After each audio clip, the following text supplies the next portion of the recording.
That was Tom Branson's call on this WHOW 75th anniversary feature. News time is 9 minutes after 7 o'clock here on this Monday morning. Top of the morning from the newsroom of Regional Radio and DeWittDailyNews.com. I'm Seth Lawrence with this expanded local newscast brought to you by Baum Chevrolet Buick in Clinton. Your Silverado headquarters in the morning show streams to Facebook and YouTube. It's brought to you by Peterson Insurance, your Pekin Insurance agent in Clinton. The DeWitt County Board Chair is defending the board, and he believes all procedures were properly followed during a rezoning process for a parcel of property just south of Clinton. Dan Matthews tells Regional Radio the parcels of land were rezoned for two different designations, and the owner wanted them rezoned to the same designation, RD1. Well, currently there was two portions that were zoned differently. There was some that was RD3 for residential. There was some RD2 property, and the owner of the property wanted to have it all rezoned to RD1. So there's different restrictions of what can be built on RD3 versus RD1. Obviously, there's concern moving it to RD1 of what could go in that property. Mm-hmm. RD1 does allow some things that it's not residential, but yet with RD1, there is still special use permits needed for most types of projects that might go in there. So Matthews reminds there are policies and procedures the board has to follow in matters like these and does not believe the claim the process was abused is accurate.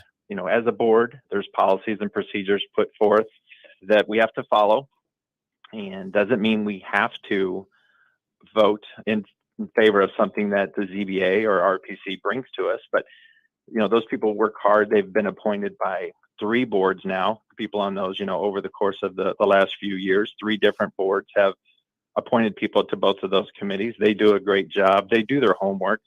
There's a lot of smart people on those committees, so they go through everything. They go through, are all the, boxes checked? Are we following the requirements?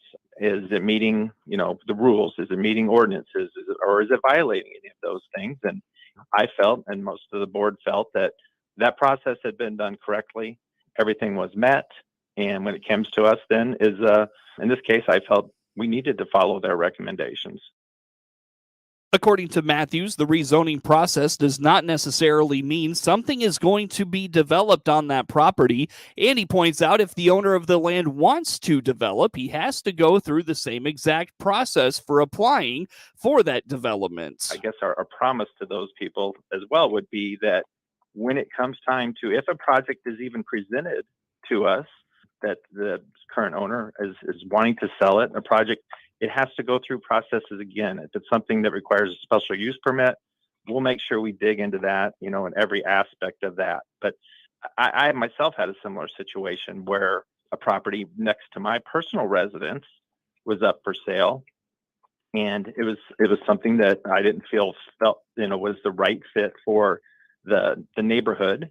And so I tried to purchase the property for more than the person who ultimately got it purchased it for. But in this case, it was the city. The city felt that their process had been followed and they were moving forward with the project that ultimately went in there. So they're never easy, but we're still going to do the right thing by those residents out there. Or the residents may have the opportunity to purchase that land and then have full control of it. Right? It's not. I didn't come out of there thinking now we have a negative situation to deal with. There is an unknown, but there's that any time that you live next to a property that someone could sell. So, but it's certainly not the end of the road for anyone. It's just there's a lot of we'll see what happens. We'll see if it does sell. It's been sitting idle for a long time, right? That's been out there for many years, and those residents have been there when it used to be an RD1 property.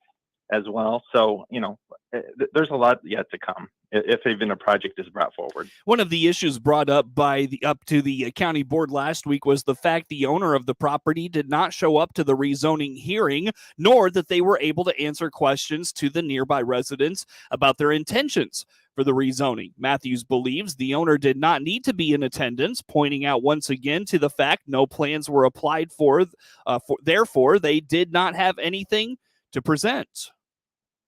June is Men's Mental Health Month, and a Central Illinois mental health professional has some thoughts on men as what he calls reluctant patients.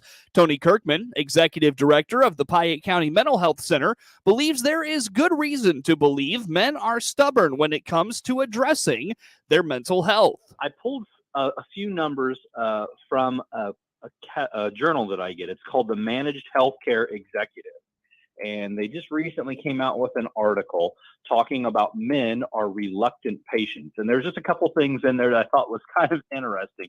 One was throughout the entire public health epidemic that we had been going through, 62% of all the fatalities were actually men. So it wasn't split 50-50. It was 62%. But the number that made me giggle as I was reading this was they polled men, and they self-reported 77% of them would prefer going shopping with their wife than addressing their own health needs. And so I think you're exactly right, Seth. I think there is a stigma about addressing our health needs. I think that we, from a community reinforced norm, men are supposed to be more on top of things and never in need and supposed to be fully sufficient. So if we address health needs, that means that we're not fully competent for some reason.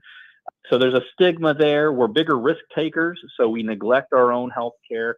Instead of addressing it from a preventative standpoint, we wait until it becomes a more severe issue.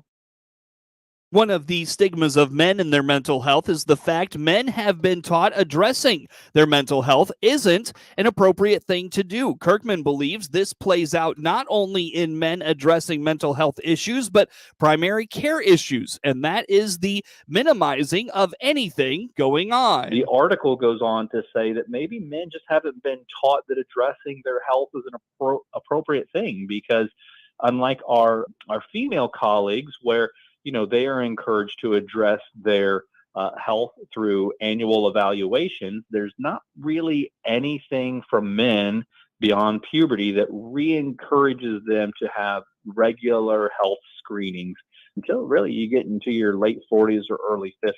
So even when we do go and talk to our primary care physicians or our counselors, we minimize or we're not forthcoming about all of the issues that are going on. So caregivers are having to be more savvy on how they extract that information, because quite frankly, we're just not good at communicating our feelings.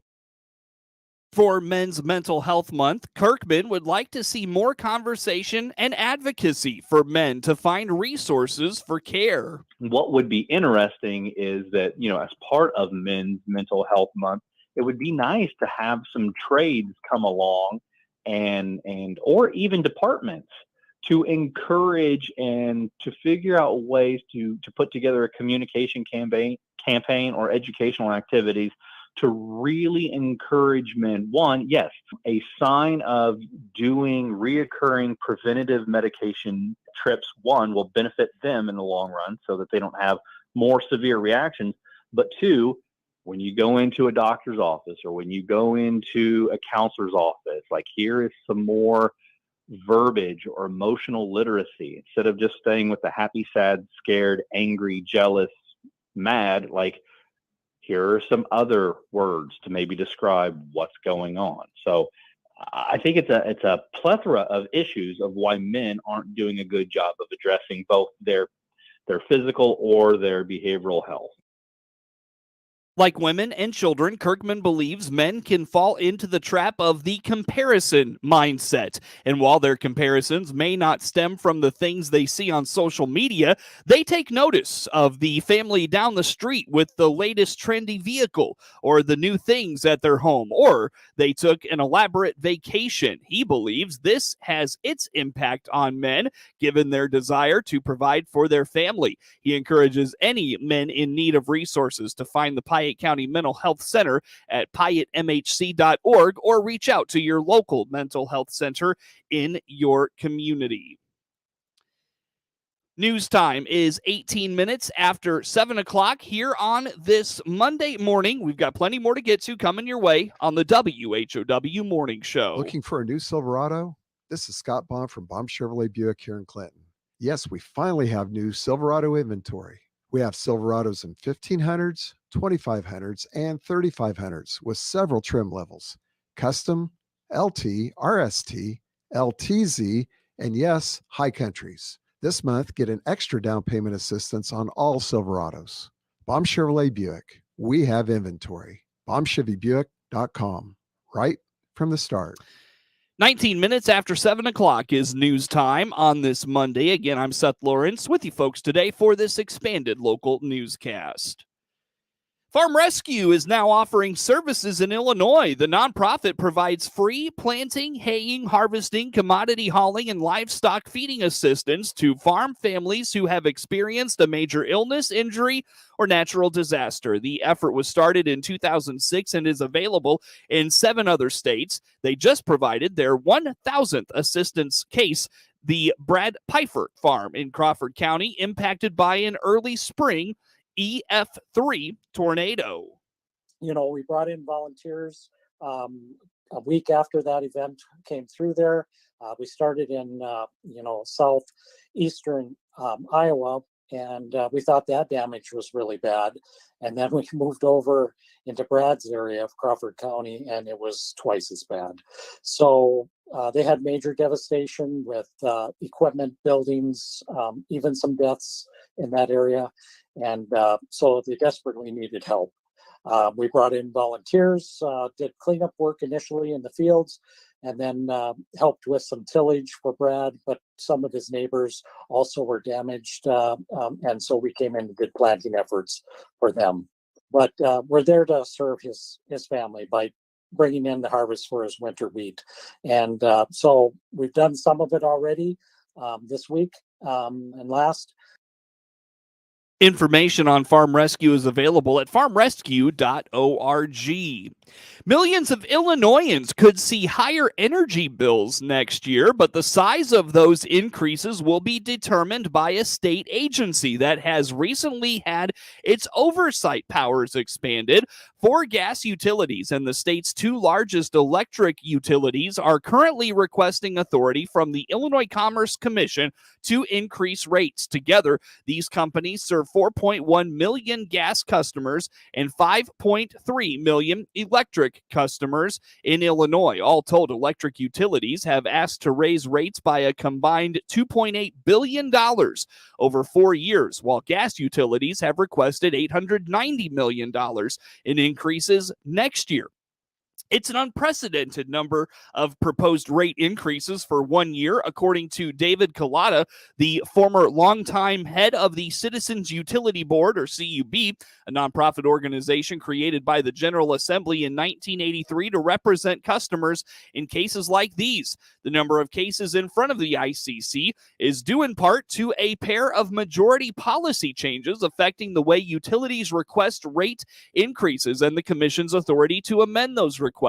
For electric companies, that means a more complicated multi-year rate setting process and a more thorough review of profit margins. For gas companies, it means more scrutiny of infrastructure costs. The utilities are making their case for rate increases in an 11-month regulatory process that is set to conclude around the end of the year, but third parties like business groups and consumer advocates, in addition to ICC staff, also have a chance to weigh in before an administrative judge and eventually the 5-member ICC board. The rate changes, if approved by the ICC, would take effect in January CUB and other consumer advocacy groups are pushing for the ICC to lower the electric utilities request by at least $1.4 billion and the gas utilities request by at least $231.8 million.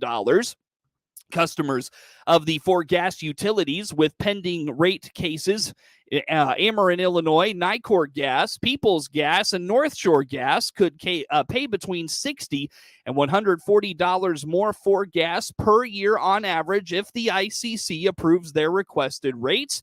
Infrastructure upgrades and maintenance are typically a major factor in rate increases, and for about a decade, gas utilities recoup their costs on these projects through a formula-based process that allowed them to collect and routinely increase a customer fee without having to go through an 11-month rate case. But for many in the state, the prospect of increased energy bills is daunting. In April, 12.3% of customers of utilities with pending rate cases had a deferred payment agreement, meaning they were more than a month behind on their bills. According to data submitted by the companies to the ICC, about 20.6% of People's Gas customers had past due bills in April, the highest number among the 6 utilities with pending rate cases. On the electric side, Ameren and Commonwealth Edison's rate plans are the first filed under a new kind of regulatory process outlined in the landmark 2021 Climate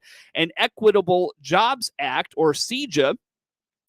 While the ICC's new rate approval process is handled in a similar regulatory fashion to a traditional rate case, utilities' requests are part of 4-year plans that are considered in conjunction with a comprehensive grid plan for modernization projects. CEJA also ended a controversial formula rate-making process that was part of ComEd's lobbying efforts.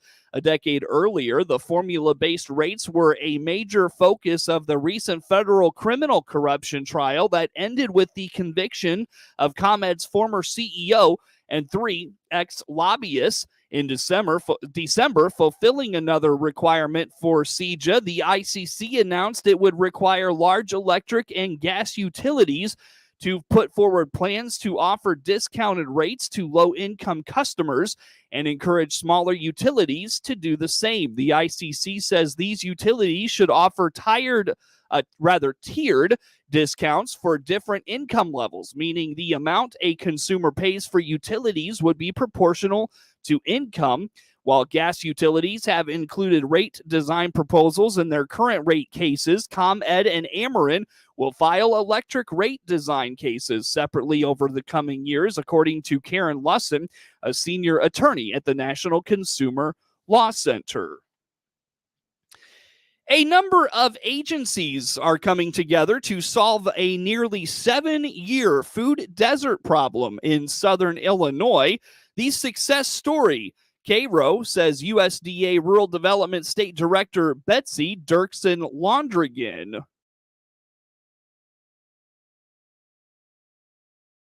Oh, it was amazing to be down there last week and see the Rise Community Market open.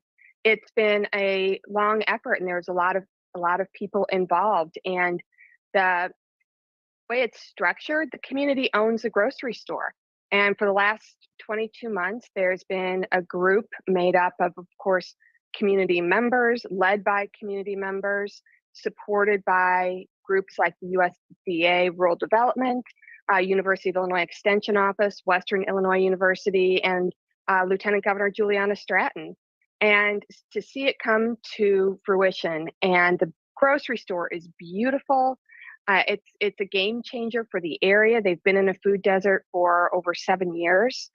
And it just shows that when you work together with partners, listen to the community, and follow their lead, the great things that can happen. USDA Rural Development offers a number of programs to assist local communities. To learn more, visit rd.usda.gov/il. Some areas of the country are suffering from record-breaking heat, and we're in the midst of one of the warmer stretches here in central Illinois. An animal care expert has advice for dog owners in these areas.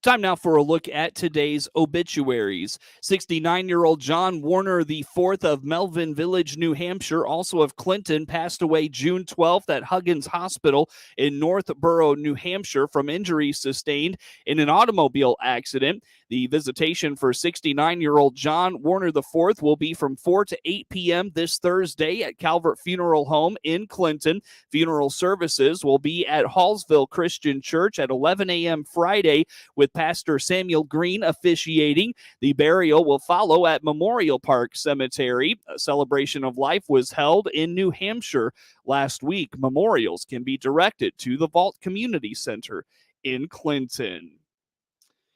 News time, 29 minutes after 7 o'clock here on this Monday morning. Coverage of news brought to you by Baum Chevrolet Buick in Clinton, your Silverado headquarters.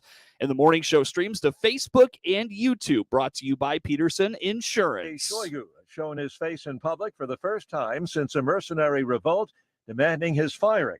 The uprising was relatively short-lived and did not achieve its objective. However, it's raising serious questions about what the future may hold for Putin and his grip on power in the Kremlin. The White House says President Biden has discussed the war in Ukraine during a phone call with that country's president. Mr. Biden assuring Volodymyr Zelensky of unwavering and ongoing U.S. support for Ukraine and its war with Russia. One person was killed, another injured by a tornado, part of a powerful storm system. It swept through Martin County, Indiana last evening. The twister also touched down yesterday afternoon in Johnson County, south of Indianapolis. On Wall Street, the Dow futures down 4 points. More details, srnnews.com. Let's be real, or 96. Sports, I'm Michael Harrington. We're going to start with Major League Baseball action. Tampa Bay Rays, they played the very bad Kansas City Royals over a weekend series, but only managed a split. Jose Siri homered and scored twice, including what turned out to be the winning run as the Tampa Bay Rays defeated the Kansas City Royals 3-1. Siri's solo homer off Royal starter Daniel Lynch in the third was his 14th of the year, tying him for the team lead. The center fielder made it 2-1 in the seventh, scoring on a Taylor Clark wild pitch. Tyler Glasnow allowed a run in 5 innings and struck out 12, but did not fare in the decision. Tampa Bay reaches the halfway point of the schedule with a record of 54-27. Steve Carney, St. Petersburg. Other baseball tallies for you from yesterday. White Sox over the Red Sox 4-1, Yankees 5, Rangers 3, Toronto pounded the hapless A's 12-1, the final there. Orioles 3 and Seattle 2. Minnesota beat Detroit 6-3. This is SRN Sports. National League action yesterday found the Cardinals beating the Cubs 7-5, Miami 2, Pittsburgh nothing. It was the Phillies over the Mets 7-6. Same score, Atlanta beats the Reds. Arizona 5, Giants 2, and the Nationals over the Padres 8-3. In interleague play, Brewers 5, Guardians 4, Colorado topped the Angels 4-3. It was Houston 6, and the Dodgers 5. NASCAR, Ross Chastain held off Martin Truex Jr. and won the Ally 400 at Nashville Superspeedway last night. It's the third Cup Series victory for Chastain and his first since Talladega in April of last year. Chastain also gave Trackhouse Racing its first victory of the year at its home track. He led a race-high 100 laps, including the final 34. Florida scored the most runs in the history of the College World Series last night, 24-4 rout of LSU. That's going to force a third and deciding game of the finals. It'll take place today. This is SRN Sports. Time now for a look at sports. I'm Seth Lawrence with this report. A change in the preseason high school football practice policy is opening the door for new opportunities for Illinois high school football programs this summer. The IHSA is allowing Illinois high school football teams to do non-contact 11-on-11 scrimmaging. Monticello High School football coach Coley Welter says this is going to add a new dynamic to preseason workouts. The IHSA of state allows us now to go 11-on-11 in the summer, which is something we've never been able to do. We basically had 2 options if you wanted to do any kind of work against another team. You could do 7-on-7, which is passing, essentially, and then you could do like an inside run segment, which would be your linemen and your running backs and kind of that kind of stuff. But we've never been allowed to, at least for 11.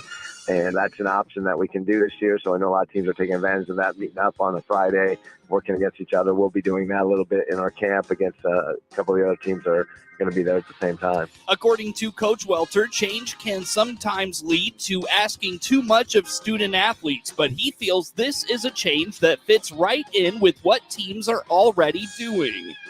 I do. I mean, I'm always a little bit apprehensive about adding more to summer schedules and whatnot, especially we really try to push our kids to be 3-sport athletes at Monticello, and we don't want to run them ragged. But I don't think this hurts that aspect at all. I think it's a benefit for us, again, to get an idea going into the season where we are and be able to, it gives us an opportunity to adjust a little bit earlier than normal. So, yeah, I'm a fan of the rules for sure. Monticello travels to St. Joseph Ogden to open the 2023 football season August 25th. In the meantime, the Sages will host 3 weeks of 7-on-7 competitions, and it'll be on the new turf of Monticello High School's football field each Wednesday night in July. Luis Robert Jr. hit 2 more home runs among his 3 hits, leading the Chicago White Sox to a 4-1 win over the Boston Red Sox on Sunday.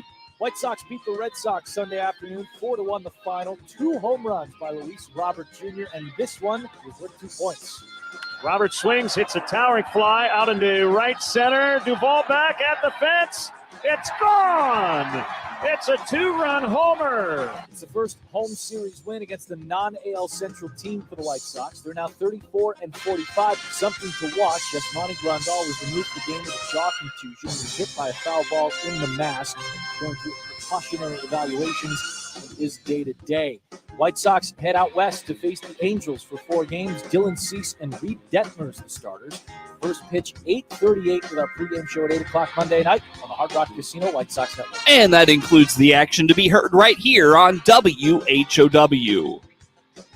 Paul Goldschmidt hit a go-ahead RBI single that knocked Marcus Stroman out of the game. Wilson Contreras went 4 for 4 with 2 runs scored as the Cardinals beat the Cubs 7-5 Sunday to split a brief 2-game series in London. The Cubs won 9-1 Saturday, but had their winning streak halted at 4 games. They have not been at 500 since May 12th, though they've still won 11 of their past 14 games. Jordan Hicks, who sat out Saturday because of illness, got the final 3 outs to record his 4th save, all in the past 8 days. He struck out 2 and allowed a run on Nico Horner's sac fly. Jake Woodford came in for spot starter Matthew Libator in the 3rd inning and pitched 2 1/3 innings. The Cardinals erased a 4-0 deficit with timely hitting and a big assist from Cubs first baseman Trey Mancini. With the bases loaded in the 2nd, Stroman struck out Paul DeYoung for the 2nd out. Tommy Edman grounded to 2nd, but Horner's underhand toss to Mancini was dropped by the veteran first baseman when he tried to grab it with his bare hand, allowing Contreras to score to make it 4-1. Stroman smacked his mitt in frustration. Brendan Donovan hit a 2-run single to right on a sinker. Batter swung at 17 Stroman singers and missed just 3, scoring Nolan Gorman and Jordan Walker, who beat a throw with a headfirst slide to cut the deficit to 4-3. An inning later, the Cards pulled even 4-4 on Walker's single that scored Lars Nootbaar. Goldschmidt put the, quote, home team ahead in the 4th on a sharp single off Stroman that scored Edman. Stroman then was pulled, and the first batter reliever Michael Fulmer faced was Nootbaar, whose sac fly scored Donovan to stretch the lead to 6-4. An inning later, the Cards made it 7-4 when Gorman's single to left off Fulmer drove in Contreras for a 2nd time. The Cardinals handed Stroman a 4-0 lead before he even took the mound, committing 2 infield errors in the top of the 1st inning, not helping Libator, who took Jack Flaherty's place in the rotation. Horner led off and reached on an error by DeYoung at short, moved to 3rd by stealing 2nd, and advanced on an error by Gorman at 2nd. Libator struck out Christopher Morel looking for the 2nd out. Dansby Swanson singled to score Horner. Ian Happ would walk, and then Mancini hit a 2-run double, crunching a 95-mile-per-hour pitch off the wall in the left center field gap. It might have sailed out in 2019 when the Walls were closer and came around to make it 4-0 when Miguel Amaya doubled on a sharp shot past third baseman Nolan Arenado that was originally ruled an error. Stroman allowed 6 runs, 3 were earned, and 8 hits with 2 strikeouts and a walk. Libator lasted 2 1/3 innings. The teams have today off to recover from the trip, and both begin 6-game homestands Tuesday. The Cubs host the Phillies. The Cardinals host the Astros. Ross Chastain's hard driving style paid off Sunday night as he held off Martin Truex Jr. to win the Ally 400 at Nashville Superspeedway, his first win in over a year and the third NASCAR Cup Series victory of his career. This was Chastain's first win since Talladega in April 2022. He drove his Trackhouse Racing Chevrolet to the team's first victory this year at its home track. Chastain had started on the pole for the first time in his career. Chastain entered 4th in the season points race and wound up leading a race-high 100 laps at the 1.33-mile D-shaped concrete oval that included the final 34 laps as the 30-year-old had to weave by some slower traffic to hold off Truex by 0.789 seconds. Truex led 50 laps as the season points leader tried to string back-to-back wins.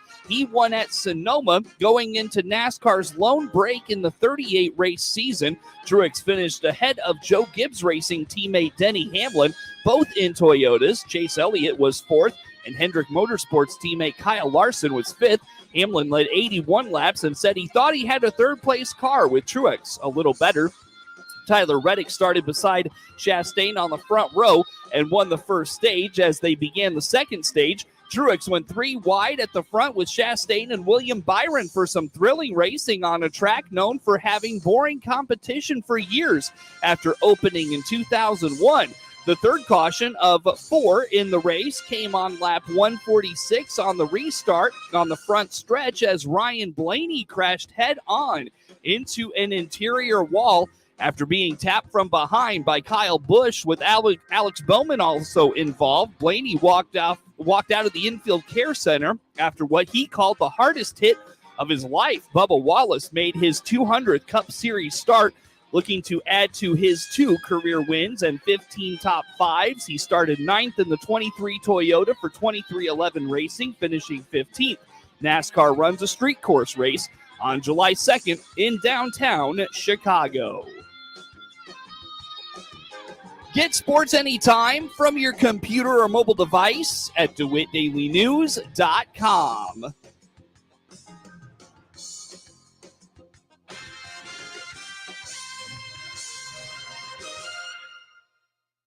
I'm meteorologist Jennifer Wojcicki with your regional radio weather forecast, sponsored by ServPro of Piatt and DeWitt counties, offering cleaning, restoration, and construction. Cloudy skies with a few peaks of sun today, with a slight chance for scattered storms. High of 80, northwest winds 15 to 20 miles per hour. Tonight, lows level off around 62. Tomorrow, high of 84. Hear weather twice an hour or online anytime at DeWittDailyNews.com. Currently, it's 69. Hello again, everyone. This is Stu Ellis, swinging open the farm gate for you once again today. Well, what goes up comes down, and vice versa. The headline a week ago was higher grain prices. Headline now is lower grain prices. Trying to keep up with the weather and its impact on crop production, grain traders that pushed up prices on dry weather forecasts pushed them down again on hints of potential rain this week across the dry portions of some of the Corn Belt. USDA meteorologist Brad Rippey on Friday said that the outlook for this past weekend into early this week is a touch more optimistic for chances of rain to fall in some of the northern corn and soybean production areas, mainly from the Dakotas across to Michigan. That does not help the central Corn Belt. Certainly doesn't help places like central Illinois, central Indiana, and dry places